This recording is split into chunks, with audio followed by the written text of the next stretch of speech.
Well, jury deliberations begin today in the murder-for-hire retrial of Dalia Dippolito. In closing statements yesterday, the defense told jurors that the case against her is flimsy at best, arguing that her arrest was an abuse of power by the local police department. Ladies and gentlemen, you must find Dalia Dippolito not guilty in this case. There is mountains of reasonable doubt in this case. Allow her. Give her that freedom back to go home to her family and her infant son.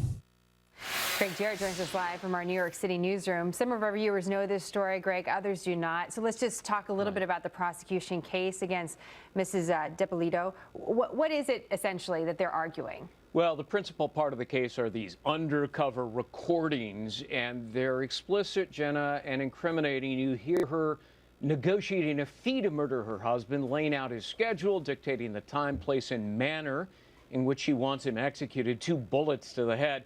And when the undercover cop asks, might you change your mind, she says, I'm positive, like 5,000% sure. It is, Jenna, a 23-minute conversation that's fairly damning. She's not terribly endearing. She uses coarse language. She brags about how tough she is. And her alleged motive is not just greed, inheritance, but hatred of her spouse.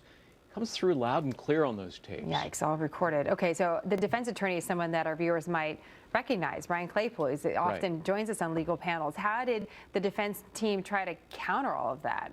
Well, they put the police on trial, accusing them of gross misconduct, pressuring Dippolito into consenting to something that she didn't really intend to do. And the judge said, well, I don't know about that. I'm not going to give the jury an instruction on entrapment. The defense argued it anyway, and they called the police corrupt, evil, abusive, manufacturing a fake crime scene because they wanted to gain TV fame by airing their videos on an episode of Cops. They posted the videos on YouTube immediately, and then they emailed the show producers of Cops to find out an air date. They were really anxious for fame. Here's part of the closing argument by the defense.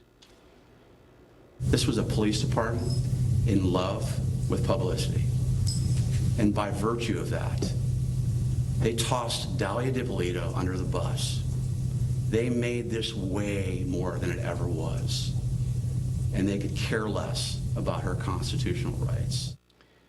A defense expert, a retired LAPD detective, called the police work egregious. And there is, Jenna, this missing tape, which the defense suggested could have exonerated Dippolito. Where's the tape? So that's a real problem for the prosecution. Well, we'll see what the jury decides. Great, thank you. Okay.